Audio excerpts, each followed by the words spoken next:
Ô Malaquias, a hora que você estava cantando, eu pensei que você era o Adão. Porque é o que eu pensaria também, expulso do paraíso, com a saudade desgraçada do tempo de gozo.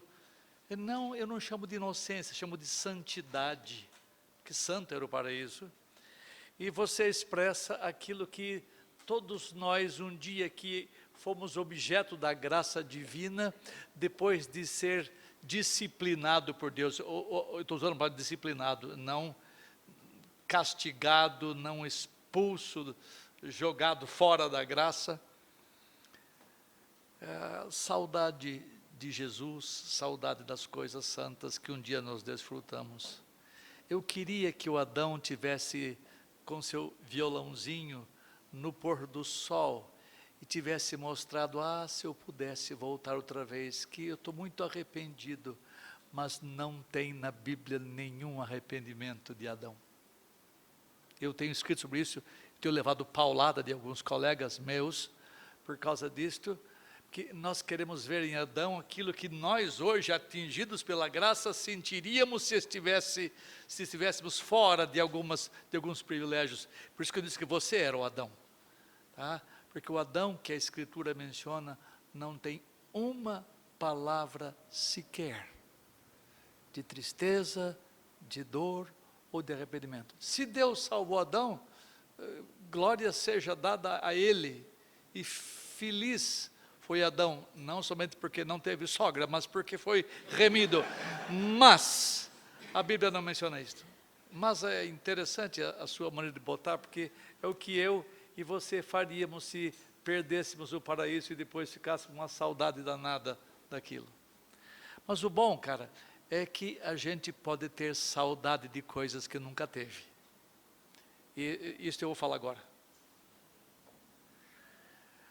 Eu vou fazer vocês almoçarem mais tarde hoje. Então, respirem fundo, porque me disseram que ia ser mais cedo e foi mais tarde. Eu estou escrevendo sobre Novo Céu e Nova Terra bastante, pesquisando, aprendendo bastante. E quando o Rinaldo, que é genro meu, é filho meu, pediu que eu viesse aqui falar sobre Novo Céu e Nova Terra, eu falei, cara, como é que você vai fazer? Eu estou com 7 livros sobre esse assunto, você vai fazer eu falar numa aula, né? Então, eu escolhi uma coisinha que eu chamo de evangelho, de boa nova para nós. Há muitas coisas boas sobre o Novo Céu e Nova Terra. Eu causei algum tipo de impacto na vez que eu falei sobre esse assunto na Fiel, porque a grande maioria dos crentes pensa que o destino final nosso é o céu, e não é. O céu é um lugar para onde nós vamos temporariamente, até que o Senhor volte e nos traga consigo. E então nós vamos adentrar uma outra esfera que jamais sonhamos em sua força, com a beleza dela. Mas João dá umas dicas, e eu vou trabalhar com isso. Se você tem Bíblia, leia comigo Apocalipse 21. Houve um acidente nesta semana aqui, por causa da chuva, então nós devíamos ter um projetor aqui de slides, e infelizmente nós não podemos ter. Porque há vários textos bíblicos que alguns eu vou pular, outros eu vou citar, para que vocês possam ter noção do que eu vou falar. Versos 1 a 4 somente, e eu vou falar só no verso 4, diz assim: Vi novo céu e nova terra, pois o primeiro céu e a primeira terra passaram e o mar já não existe. Vi também a cidade santa, a nova Jerusalém, que descia do céu da parte de Deus, ataviada como noiva, enfeitada para o seu esposo. Então ouvi grande voz vinda do trono, dizendo: Eis o tabernáculo de Deus com os homens, Deus habitará com eles, eles serão povos de Deus, e Deus mesmo estará com eles. Essas são bênçãos positivas anunciadas, coisas que Deus vai fazer em nós. E há bênçãos aqui, que eu chamo de negativas, porque Deus vai tirar tudo que nos faz sofrer hoje. Diz assim: e lhes enxugará dos olhos toda lágrima. Este é o evangelho. e lhes enxugará dos olhos toda lágrima, e a morte já não existirá, e já não haverá luto, nem pranto, nem dor, porque as primeiras coisas passaram. Eu quero encorajá-los desculpem, a Bíblia fala, não seja a tua própria boca a que te louve, né? Mas leiam esses livros que eu estou escrevendo, porque você vai ser chamado a atenção a algumas coisas que você nunca pensou, dentro da igreja evangélica. Você aprendeu a vida inteira que o céu, o céu, o céu, o céu. É o céu sim, mas não para sempre o céu. A menos que se entenda que o céu desça para cá, que o céu seja apenas um ambiente. Mas o céu não é ambiente, é um lugar. E algumas coisas Deus vai trazer de lá para cá, quando Ele restaurar isso tudo. Ao menos a Nova Jerusalém, mas aqui é assunto para outra vez. E lhes enxugará dos olhos toda lágrima. João fala neste verso a respeito de mudanças muito drásticas que acontecerão aos habitantes do habitat restaurado, e essas mudanças são promessas muito doces para mim, e eu creio que em alguma medida para você também, porque ela trata dos mais variados sofrimentos produzidos pela maldição divina sobre esta terra. E nós, ainda que benditos de Deus, remidos pela graça, nós sofremos consequências da maldição que está posta ainda sobre este mundo. E enquanto Deus não tirar, e Ele diz que vai tirar, no capítulo 22 fala, e já não haverá mais maldição. Mas até que isto aconteça, estaremos debaixo de choro, de dor, de morte, de luta, etc, etc. Então, eu uso a palavra sofrimento aqui nesta manhã para denotar as sensações desagradáveis que são o resultado dessa maldição da qual lhes falei. Então, vamos para o primeiro ponto, que eu vou seguir o texto. Eu sempre sigo na minha teologia o texto, eu faço exploração de textos para que a teologia nossa flua do texto. Primeiro ponto, as lágrimas serão enxugadas. Veja que João retirou este ensino do Antigo Testamento. Olha só, escutem, eu vou sempre ler, porque se eu pedir que vocês leiam, o tempo corre mais rápido. 25:8 de Isaías diz assim, tragará a morte para sempre, isto é, a morte não vai existir.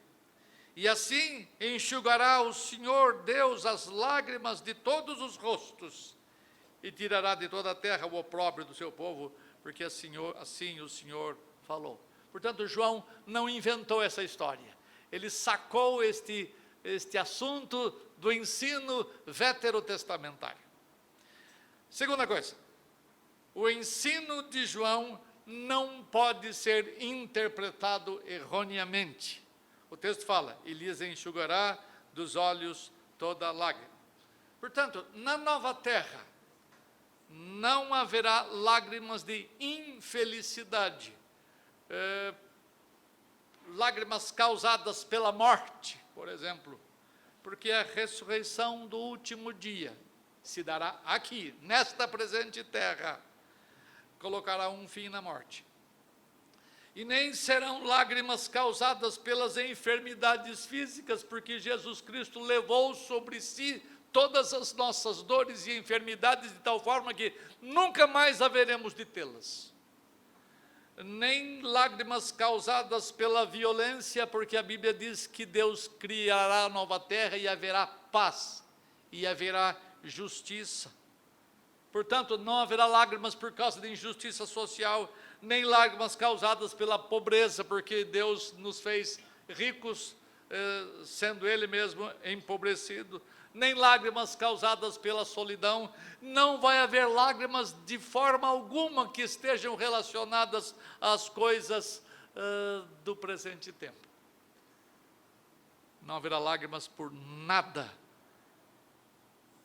Mas certamente haverá lágrimas. Parece uma contradição.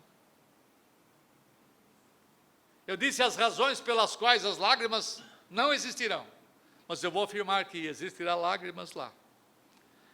Essa afirmação parece bater de frente com o que eu acabei de falar. Num estado de bem-aventurança, lágrimas? Sim. Há algumas pessoas que pensam tão taxativamente sobre esse assunto que afirmam o que o texto não diz. E vou tentar ser leal ao texto, vocês são juízes de mim, podem me perguntar depois.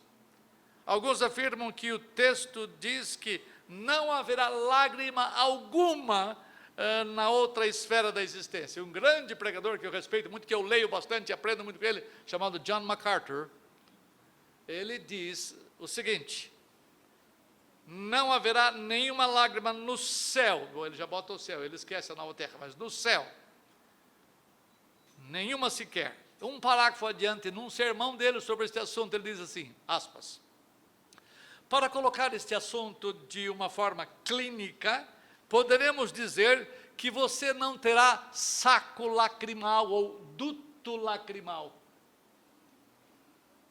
Além do mais, você não pode ter nenhuma água em você. Olha onde ele vai. O que você diz a respeito disto? Eu lhes disse que não haverá mais mar, porque ele já tinha tratado, né? E o mar já não existirá. Não será uma existência baseada na água, não mais lágrimas. Elas terão desaparecido, nada pelo que chorar. Um grande pregador. Às vezes nós temos que olhar esses homens, vocês têm que olhar quem fala e sempre julgar, verificar se as coisas são de fato assim. Todavia, o texto não diz que nós não teremos mais lágrimas, mas diz que Deus enxugará lá os olhos de toda a lágrima. Veja que no texto que nós lemos, tem a Bíblia aberta, no verso 4, Deus completa de forma negativa: não haverá morte, não haverá luto, não haverá pranto, não haverá dor. Contudo, quando ele fala de lágrimas, ele diz: e Deus enxugará dos olhos toda lágrima. É curioso que nem Isaías, nem João em Apocalipse dizem que não haverá lágrima na nova terra, mas que ali Deus enxugará dos olhos toda lágrima. Algumas lágrimas que derramamos aqui, neste presente habitat, são sem conforto nenhum, são sem consolo nenhum, porque nós vivemos num lugar onde a maldição ainda está vigindo. As lágrimas das quais eu vou falar aqui nesta manhã, não tem nada a ver com pagamento de pecados e nem tem a ver com qualquer noção forense. Diante das coisas que nós veremos e diante da presença gloriosa de Deus, alguns sentimentos provocadores de lágrimas acontecerão certamente nessa futura existência. Para alguns, essa ideia pode gerar desaponto, mas parece ser isto o que o texto ensina. Em Apocalipse 7, 17, tem a mesma ideia, escuta lá. Pois o Cordeiro que se encontra no trono, no meio do trono, os apacentará e os guiará para as fontes da água da vida, e ali Deus lhes enxugará dos olhos toda lágrima. Irmãos meus, eu quero trabalhar com vocês nesta manhã para mostrar que não serão simplesmente lágrimas de encantamento. Que maravilha que nós vamos ver, então a gente vai chorar de emoção, mas lágrimas por estar diante da presença do Santo. Eu vou criar algumas situações e eu peço que vocês julguem o que eu vou falar. É possível que ao adentrarmos a glória, nós sejamos confrontados por Deus em virtude das atitudes que nós tivemos enquanto neste mundo as fizemos. E há coisas que nunca foram tratadas. Vocês têm pecados, eu tenho pecados, que Deus nunca conversou conosco sobre eles. Nós temos coisas escondidas que nunca foram tratadas. E Paulo diz que um dia essas coisas serão trazidas à tona. E Deus julgará os homens pelo meu evangelho. Diz lá no capítulo 1, verso 16, ou 2, verso 16. Portanto, quando estivermos na Nova Jerusalém, essa é outra história bela, essa tal de cidade. e contemplando a glória de Deus, Ele nos reportará a acontecimentos relativos ao tempo de hoje e que poderá causar em nós algumas sensações que nos levarão às lágrimas. Eu vou dar algumas dicas a vocês. Uma primeira, isso aqui é da minha imaginação, mas vocês vão julgar, ok? O texto fala, e Deus lhes enxugará dos olhos toda lágrima. Você disse que não tem lágrimas por causa disso, nem por causa disso, nem por causa disso, nem por causa disso. Por que eu vou ter lágrimas lá? Primeira coisa, pense nas atitudes suas com respeito à sã doutrina hoje. Imagine que Deus, ao confrontar-se com você, venha lhe dizer algumas coisas a respeito do que você fez quando você ouviu sobre a sã doutrina aqui e agora. E você não deu a devida atenção a ela. E a igreja evangélica, os meus alunos sabem do que eu falo isso. E a igreja evangélica é uma igreja que não tem prestado atenção à Escritura Sagrada da maneira como devia. É como se Deus chegasse para você e dissesse assim, filho, quantas vezes você ouviu de bons mestres e de pregadores a respeito das doutrinas, da graça, e você não prestou atenção no que foi dito. Você desprezou por anos estas coisas, você preferiu ficar no seu libertarismo que até hoje você cria. Hoje você, me contemplando, vendo quem eu sou, você não vai aguentar mais crer desta maneira. Você está me conhecendo muito melhor do que antes. E agora você pode compreender alguns segredos dos meus planos e como eu os realizei, a forma como eu os realizei. Eu me imagino na presença do santo, falando comigo isto, eu vou desabar. É só para você pensar. Não pense que os pecados teológicos seus, que você vem cometendo até agora, vão ficar assim, o dito pelo não dito. Deus vai confrontar-nos com estas coisas. Você já reparou que ninguém fala nada para você, ninguém julga você, ninguém pune você, ninguém disciplina você pelo modo de você pensar com respeito a Ele. Mas alguma coisa vai acontecer. Então é possível que nós sejamos invadidos por uma sensação de tristeza, atenção, presta atenção no que eu vou dizer, tristeza por não termos crido aqui nessas verdades enquanto estivemos neste mundo. Então, será um sentimento causado por Deus. Você lembra Paulo falando em Coríntios, a tristeza que vem segundo Deus? A tristeza que produz aquela sensação de não ter feito o que devia ter feito, e então todos nós naquele dia veremos de reconhecer a soberania divina plenamente, então lágrimas poderão correr de nossos olhos por termos sido ingratos a despeito de termos ouvido tanta coisa a respeito dessa matéria.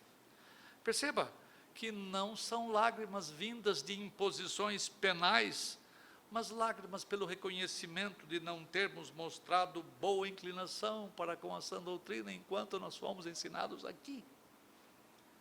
É nessa hora, por exemplo, que Ele vai enxugar as lágrimas dos seus olhos, porque ali você capitulará diante da grandeza e diante da majestade de Deus. Essa é uma dica. Segundo, pense no não uso, ou no uso indevido que você fez dos dons espirituais que Deus lhe deu aqui no presente habitat. Se eu perguntar que a esta pequena congregação, quais são os seus dons espirituais, alguns de vocês não saberão sequer responder quais são, porque não tenha crente que não tenha dons espirituais. Todos eles têm. A pergunta é, o que você faz com o que Deus lhe dá? E alguns de nós somos meros assistentes na igreja. Isso prova pelo fato de frequentemente nós dizermos a outros, vamos assistir o culto lá, vamos assistir. Nós nos tornamos espectadores como num campo de futebol, onde 22 loucamente se cansam e uma arquibancada enorme fica aplaudindo ou fica apupando. que é que você fez, ou o que você faz com os dons espirituais? Deus vai, isso aqui eu estou imaginando, porque é onde Ele vai me pegar. Filho, o que é que você fez com os dons que eu lhe dei? Você sabia que você era membro do corpo, não sabia? Você não se portou devidamente e você não usou os dons que eu lhe dei lá na velha terra. Agora creio que vocês reconhecem a falha ao me contemplarem, porque a Bíblia fala que nós veremos a face de Deus, a glória de Deus. Esse é outro capítulo que não dá para tratar aqui. Um sentimento de santa tristeza invadirá a nossa alma, e nós crentes seremos convencidos plenamente da nossa negligência das coisas que devíamos fazer e não fizemos. E eu creio que nós haveremos de derramar lágrimas, e então Deus graciosamente enxugará dos olhos toda lágrima. Perceba, não tem nada a ver com penalidade de pecado, não tem nada a ver com punição judicial, tem a ver com a lembrança dele. Você se lembra? Terceira coisa, pense nas atitudes suas com respeito à falta de santidade hoje. Mas Jesus Cristo perdoou os meus pecados, eu sei disto. Eu não estou dizendo das coisas que você fez antes de você se tornar nova criatura, eu estou dizendo das coisas que você faz depois. Cristo pagou pelos meus pecados todos, penalmente eu estou livre, judicialmente eu estou livre. Mas eu estou tratando das coisas que você faz como filhos. Para alguns de nós, para mim, ele vai dizer o seguinte: filho, filho porque ele é pai, tá? Filho, você foi pregador do evangelho por muitos anos. Isso aqui vale para mim.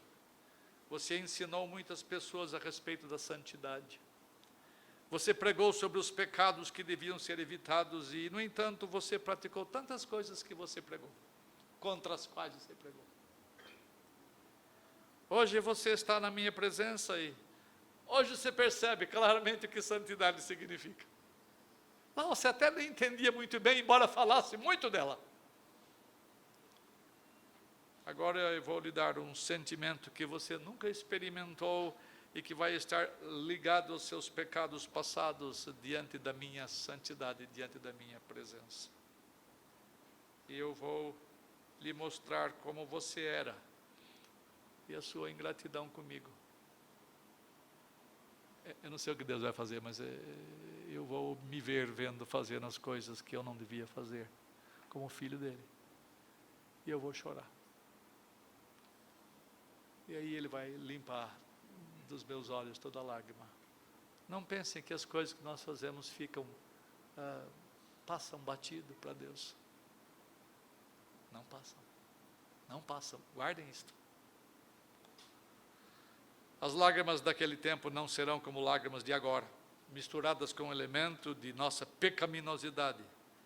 As lágrimas provocadas pelo santo sentimento que Deus vai causar em nós, pela contemplação da sua presença majestosamente santa. Os adversários deste pensamento, como aquele autor americano, Val Woord, eu não sei bem que pronuncia, é um nome holandês, Val Woord, aspas. Não há base justa para imaginar deste texto, este é do texto de Apocalipse 21:4, que os santos derramarão lágrimas no céu com respeito às falhas da sua vida anterior sobre a terra. A ênfase aqui é sobre o conforto de Deus, não sobre o remorso dos santos. As lágrimas parecem se referir a lágrimas derramadas sobre a terra, quando os santos suportaram o sofrimento pelo nome de Cristo, antes do que lágrimas derramadas no céu por causa da falha humana. Mas o texto está falando da nova terra, não está falando do tempo presente. É muito fácil transportar um texto para uma era que não tem nada a ver com o que se argumenta. Se seguimos o raciocínio de Walvoord, podemos ser pegos no contrapé. Na verdade, Deus não precisa limpar as lágrimas que aconteceram ainda nesta terra.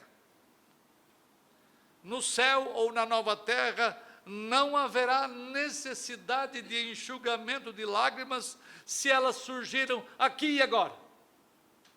Mas o texto está tratando de novo o céu e a terra, e lá não haverá morte, nem luto, nem dor, e Deus enxugará dos olhos toda lágrima. E os textos que nós lemos, ao menos 3, trabalham muito claramente sobre isto. Os textos tratam daquilo que acontece na esfera da glória, onde a graça divina ainda estará bondosamente sobre nós. Essa graça bendita não termina nunca. Até lá haveremos de ser objeto da sua graça. Ponto 2, senão não termina hoje. Não mais morte. E lhes enxugará dos olhos toda lágrima, e a morte já não existirá. O primeiro ponto nesse ponto 2, a morte é exclusiva desta presente existência. Desde que o Adão ficou tocando violão, desde aquela época, a morte existe. Desde aquela época, nós sofremos as dores da morte.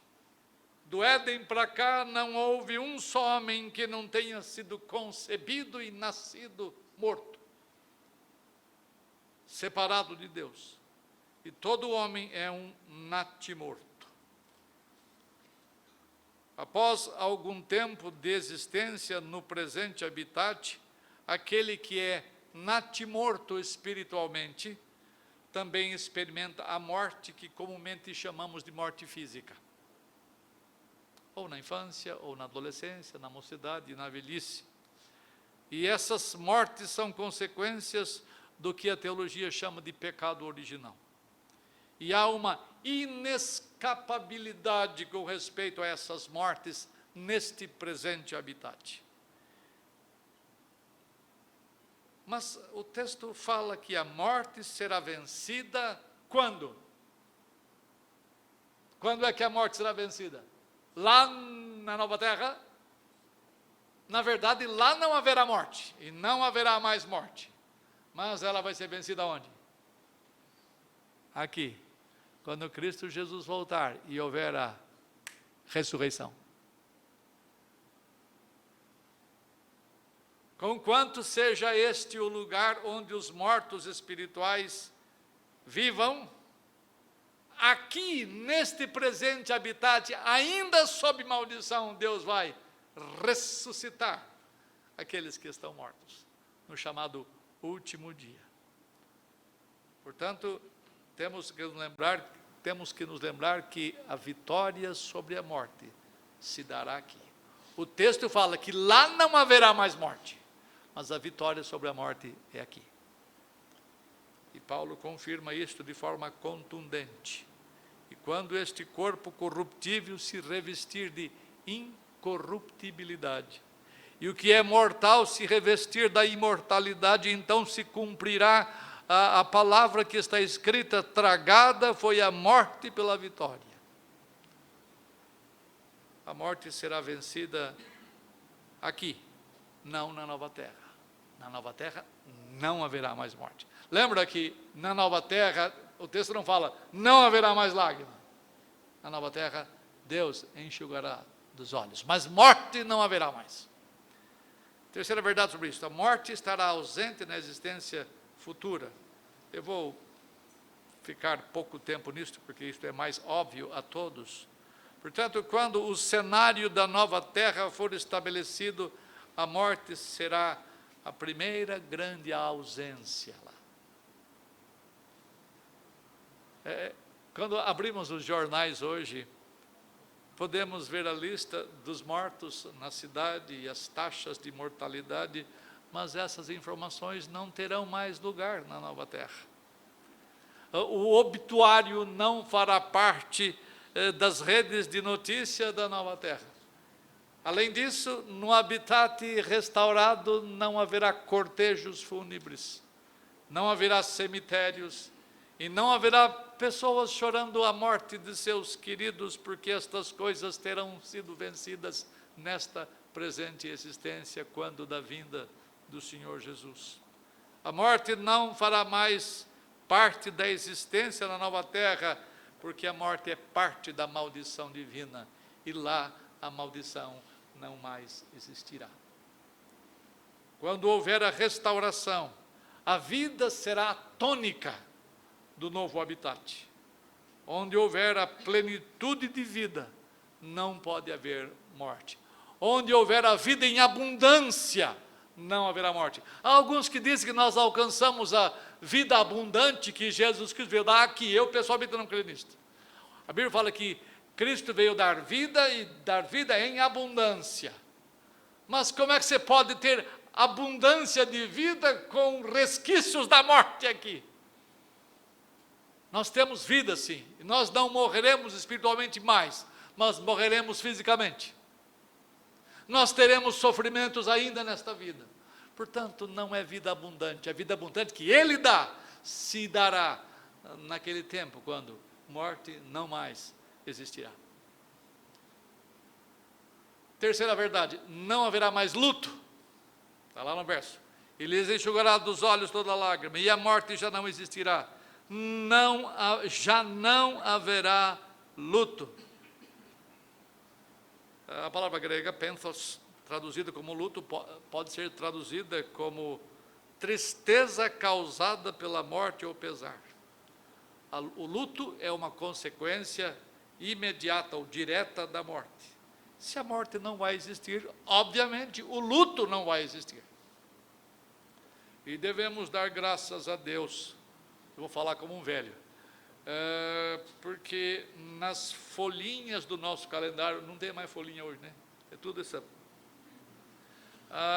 Nas folhinhas do nosso calendário não haverá mais dias vermelhos, dias de luto ou de preto, somente dias de celebração da bondade divina conosco e em nós. Devemos dar graças a Deus, porque tempo haverá em que não teremos mais despedidas, não teremos mais o abano de lenços, cenas de adeus. As saudações calorosas de alegria entre cristãos substituirão as tristes despedidas que acontecem aqui.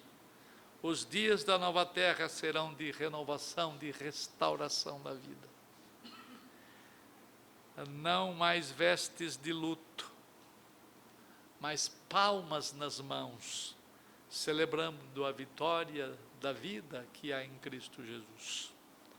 Devemos dar graças a Deus, porque ali não mais veremos pessoas vestidas de preto.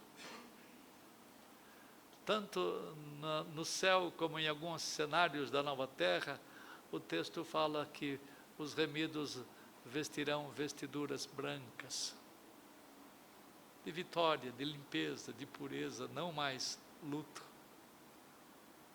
Não é sem razão, portanto, que diante do trono, todos os remidos, sem exceção, usarão vestiduras brancas.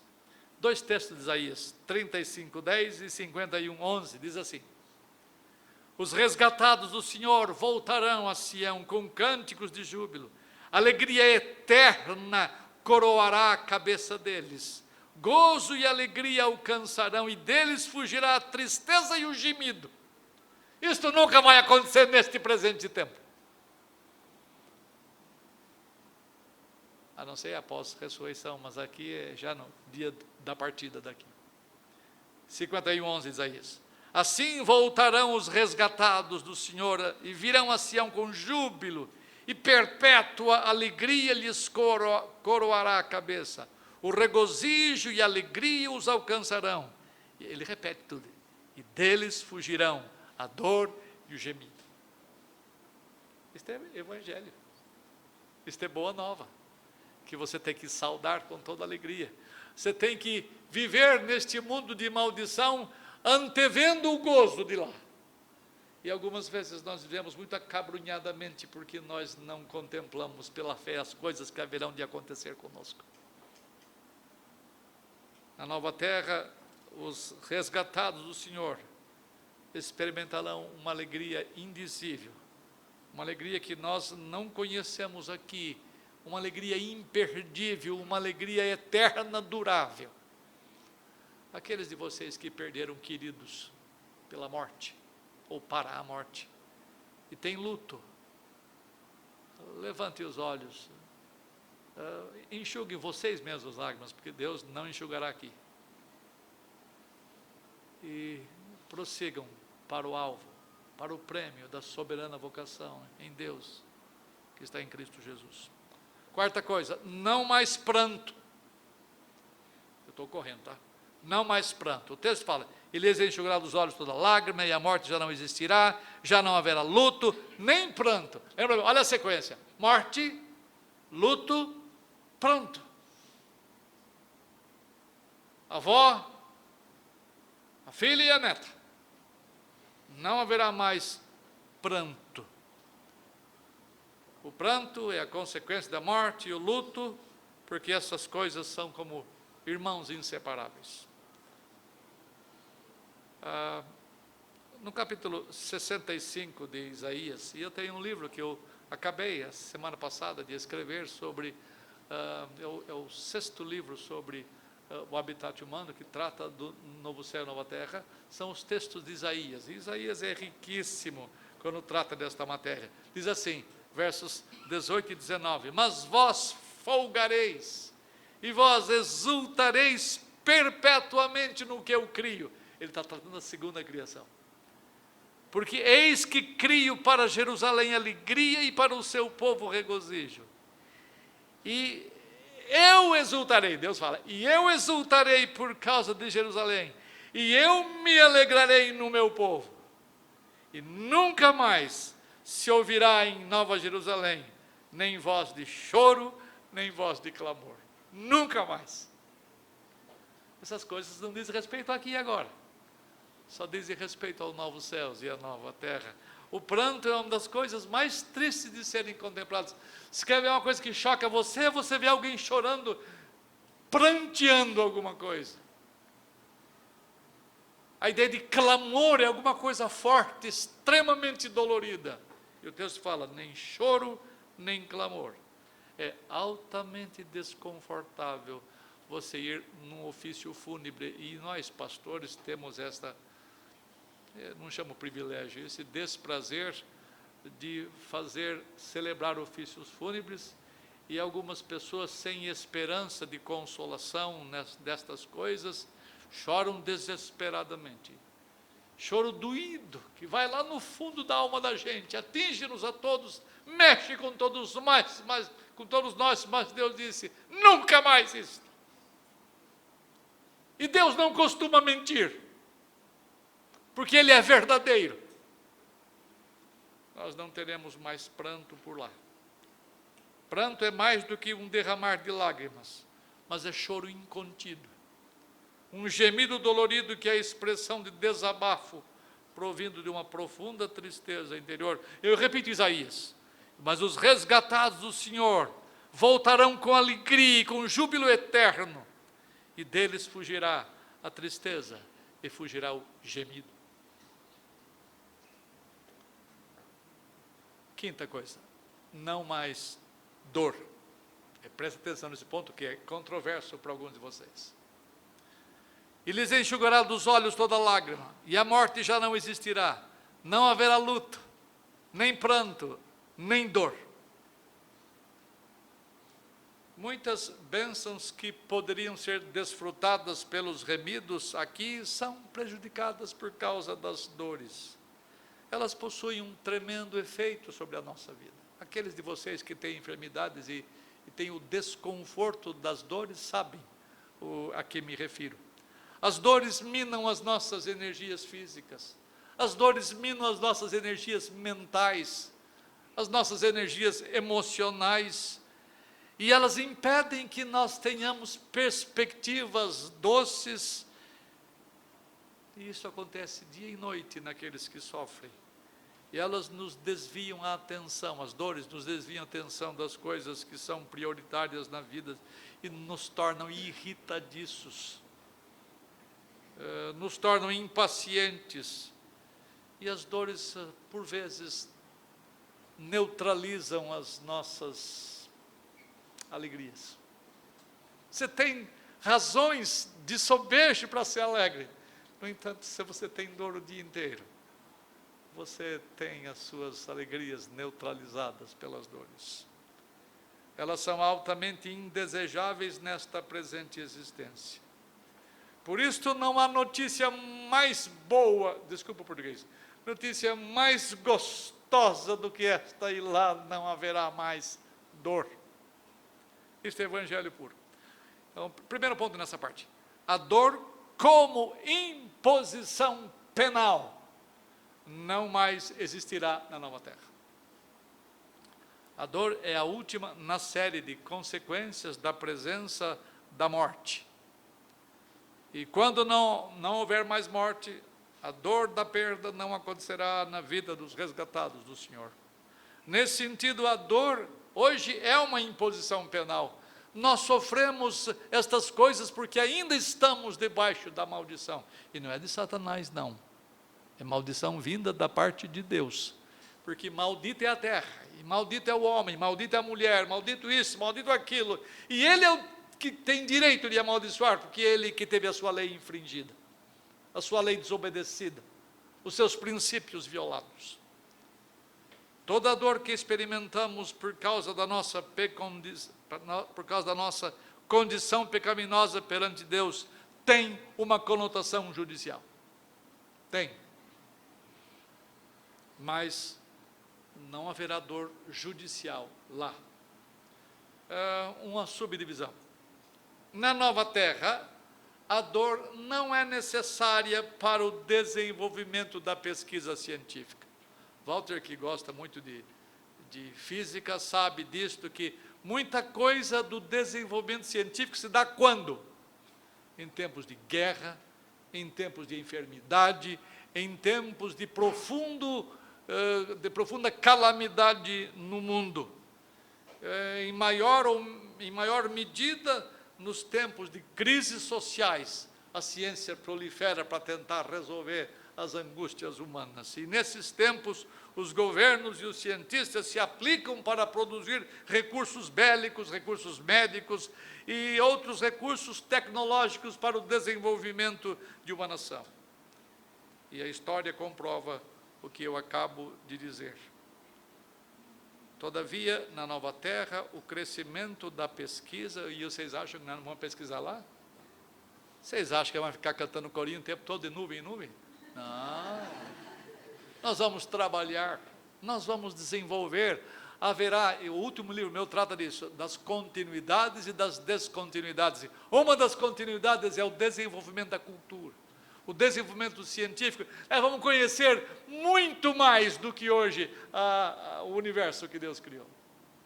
E a Bíblia dá algumas dicas, mas isso não é hora de falar agora.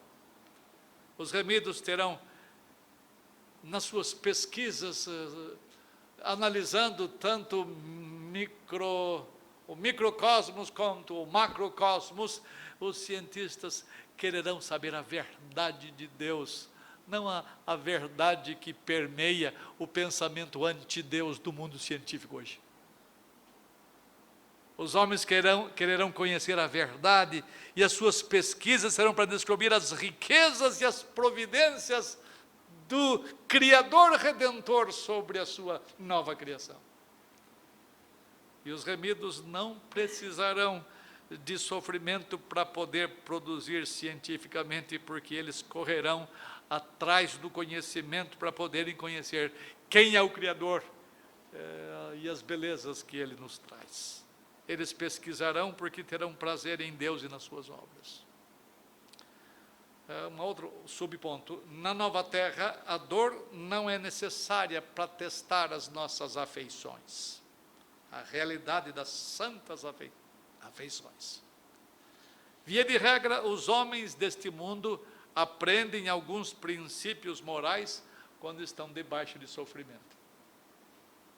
Quando se dá numa boa, quando se dá tranquilão, vivendo vida sossegada, você não aprende princípios de Deus, mal dá graças pelas coisas boas que tem. Mas quando a coisa aperta, então você começa a aprender princípios de Deus. Se não houvesse sofrimentos penais neste presente habitat por causa da nossa inclinação pecaminosa, os homens não prestariam atenção aos princípios governantes do universo. Se não houvesse as dores penais, os homens não conheceriam, ao menos em alguma medida, o valor dos nobres sentimentos como amor, justiça, retidão, santidade. É por causa da dor que alguns acabam reconhecendo a importância das afeições nobres. Mesmo os cristãos deste mundo aprendem melhor, os cristãos aprendem melhor as santas afeições quando estão sob prova. Lembra de Abraão, Moisés, Jó, Paulo, que sofreram muitas dores, que foram provados no cadinho da aflição e apuraram os seus gostos pelas santas afeições em meio ao sofrimento. E as dores que lhes vieram purificaram os seus sentimentos e os seus valores morais. Todavia, na nova terra, essas nobres afeições serão naturais em nós. Porque não haverá tentação externa e muito menos tentação interna.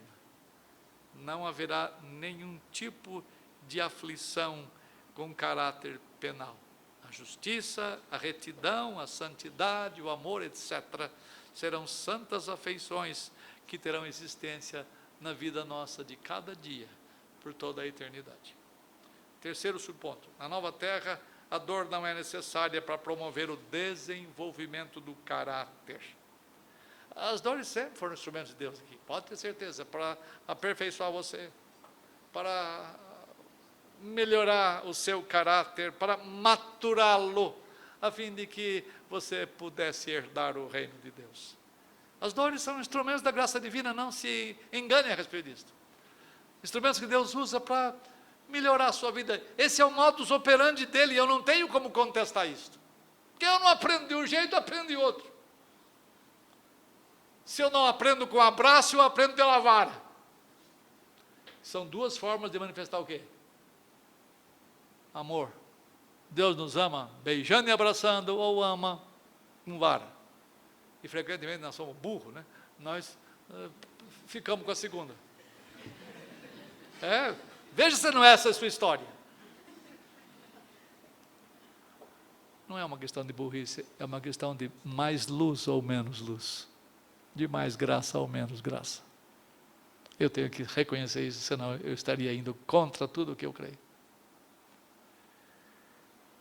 O salmista, no Salmo 119, 2 versos, ele diz assim: antes de eu ser afligido, eu andava errado, mas agora, depois da aflição, eu guardo tua palavra. Outro verso: foi-me bom eu ter passado pelas aflições. Para quê? Para que eu aprendesse os teus decretos. Então, cara, tocando violão ali fora do jardim, no lugar amaldiçoado que é este lugar, você e eu temos que reconhecer que a vara divina às vezes serve para nos botar no caminho certo, para aperfeiçoar o nosso caráter. No entanto, nós não precisaremos passar por dores na nova terra para desenvolver o nosso caráter, de forma alguma. Precisaremos apenas desenvolver as nossas virtudes na presença de Deus e para o serviço dos santos em glória. E ali nós seremos na plenitude semelhantes a Cristo Jesus, refletindo perfeitamente o seu caráter, não tendo somente o corpo de Cristo, o corpo da sua glória, como Paulo fala, mas a alma santa e pura de Cristo Jesus nos atingirá, e nós seremos iguais a Jesus Cristo segundo a sua humanidade. Nunca seremos iguais a Ele na sua divindade, mas na sua humanidade sim, porque o caráter será aperfeiçoado ali, mas não com dor. Ali nós já teremos sido limpados. Algumas lições sobre a dor penal no presente habitat. Algumas lições. Primeira, As dores penais nos ensinam que elas têm ligação com os males do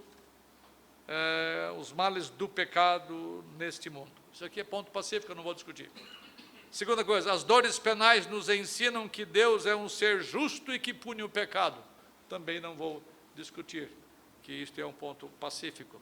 As dores penais, a terceira, nos ensinam quão maravilhoso é nosso Redentor, porque Ele suportou substitutivamente as nossas dores e por isso seremos livres completamente delas. Agora um ponto que eu vou deixar você com minhoca na... Ainda, guarde isto, ainda que não haja mais dor penal na terra, na nova terra, ainda que não haja mais dor penal, a dor natural ainda haverá de acontecer. Chocante. O que são dores naturais? As dores naturais são aquelas advindas da nossa finitude, advindas da nossa limitação. Se no habitat restaurado, presta atenção, as crianças ou mesmo adultos, correrem e esticarem os músculos mais do que devem, o que acontece? Vai haver dor muscular, porque quando você estica, mas lá eu não serei pecador, eu não esticarei os músculos. Não tem nada a ver com problema moral, não é pecado você usar indevidamente os músculos, você vai saltar um corguinho ali, estica demais a perna e você tem dor muscular, porque dor muscular é sinal de que você usou a sua força mais do que devia, esticou a perna mais do que devia. Dores naturais. No habitat restaurado, o nosso corpo continuará a ter limitações que precisarão ser respeitadas. Tem um monte de coisas, mas deixa-me só falar uma. Quem é mãe aqui? Tu é mãe. Você teve parto natural? Não, quero uma que teve parto natural. Não tem ninguém aqui. Hoje todo mundo foge da maldição. Você teve, né? Você teve quantos? Um só. Quer outro não? O que a Escritura diz com respeito à dor sua que você passou? Você teve contrações. Minha filha, as 2, 3 semanas atrás, ela quase morreu de dor, porque o filho dela, que não devia nascer, quase nasceu pelas contrações. Essas são dores. Pai, eu nunca tive isto, é terrível. Então, o que a Escritura diz com respeito à maldição? Você se lembra? É só isso? Não, eu multiplicarei as dores da tua gravidez. Isso significa que dor natural existe, os músculos vaginais distendem e tem dor. Agora, a Bíblia fala que eu multiplicarei as dores de parto ou da tua gravidez. A distensão dos músculos dói. Mas por isso que vocês tomam analgesia, essas coisas hoje que, ou já marca de antemão, não, mesmo sabendo que não, se o útero, o colo vai abrir ou não, você já marca cesárea, porque você não quer saber de dor, quando na verdade dói mais o pós-operatório do que o parto em si, que a dor toda é esquecida, diz a Escritura, quando a criança nasce. Toda dor é esquecida, mas tem dor natural. Hoje ela é, por causa da maldição, aumentada. Mas a dor existe, dor natural. Você vai andando pelo jardim ou pela cidade lá na Nova Terra e dá o topão numa calçada e machuca o dedo, dói? É um pecado, algum problema moral se dá uma topada? Não. Dores naturais. É só para botar um pouquinho de farofa no ventilador aqui. Quando você começa a estudar sobre este assunto, você vai encontrar uma frase assim em Apocalipse 22, 1 e 2. E as folhas da árvore da vida serão para a cura dos povos. Que cura de quê? Enfermidade? Não. São as dores naturais que acontecerão. Os acidentes que acontecerão. Acidente não tem nenhum problema moral. Eles poderiam acontecer no Éden. Se Eva desse a luz ali, ela teria dores. Se tivesse outra coisa, teria dores. Eu só não quero que você entenda que dor tem a ver sempre e unicamente com maldição. As dores próprias da nossa limitação. Você não pode nem descansar muito tempo de um lado só, que dói, se vira na cama, mas isso aqui não é estado nosso hoje. Bom, meu filho, é limitação, o seu corpo não aguenta ficar na mesma posição muito tempo.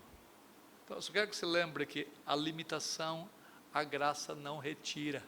A finitude, a graça não retira. Porque nós somos feitos finitos e ser finito é essencial em nós. Mas Deus tirará, Deus não tirará essas dores, Deus sarará essas dores. Para a cura de todos os povos, são os frutos e as folhas da árvore. E para terminar, o ponto final do verso. A razão para essas promessas. E lhes enxugará dos olhos toda lágrima, e a morte já não existirá, já não haverá luto, nem pranto, nem dor. Por quê? Porque as primeiras coisas passaram. É assim que o texto trabalha. As primeiras coisas têm a ver com as coisas temporárias deste mundo físico onde nós vivemos, e Deus já determinou um fim para as coisas do presente. O mundo passa, isto é, o mundo da forma que ele se encontra, tanto física como moralmente, vai desaparecer da forma em que se encontra agora. Tudo que compõe o presente universo está destinado a passar, isto é, a deixar de existir da forma, eu repito, em que existe agora. Pense na vida presente sua agora. Por exemplo, Paulo fala assim, e assim, se alguém está em Cristo, é nova criatura, e as coisas antigas passaram. Passaram mesmo? Algumas sim, outras continuam. Mas tudo que pertence a este presente tempo, a este presente habitat, terá passado lá. O que estamos falando aqui não diz a respeito da aniquilação do presente, mas de restauração do que agora existe. Segunda coisa, as primeiras coisas têm a ver com as imperfeições do nosso corpo. Vou falar mais com as meninas aqui. Vocês têm algumas partes do corpo de vocês que vocês não gostam. Alguns mudam, vão para cirurgias, outros vão para uma série de coisas, vão para a academia, vão fazer um monte de coisa. Nós temos defeitos no nosso corpo, todos nós, os homens também. A nossa natureza corpórea vai sofrer transformação. Eu queria ter tempo para tratar sobre isto. Jesus Cristo sofreu transformação no seu corpo.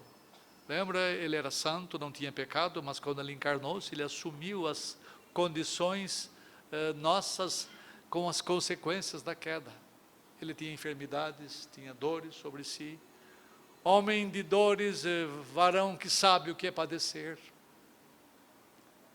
E o Jesus que os discípulos viram ainda antes da cruz, não é o mesmo depois de ressuscitado. Por isso algumas pessoas não o reconheceram. Os efeitos da queda, os efeitos da condição de maldição que Jesus assumiu, desapareceram.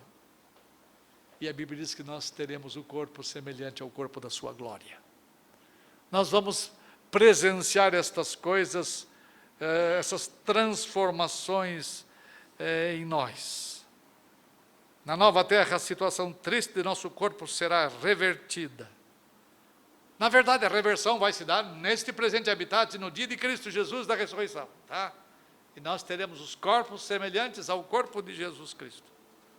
Todos os sofrimentos que temos aqui estão ligados às coisas primeiras, mas Deus fará uma reversão total destas coisas que foram estragadas pela queda. As primeiras coisas têm a ver não somente com o nosso corpo, mas com a nossa alma. Eu poderia dizer muitas coisas sobre isto, mas Deus vai limpar a sua alma de todas as imperfeições que ela tem agora. as coisas primeiras terão passado. Aquilo que machuca você, e eu espero que o pecado machuque você, eu espero que o pecado perturbe você, porque se não perturbar nada, é sinal que você não pertence a Deus.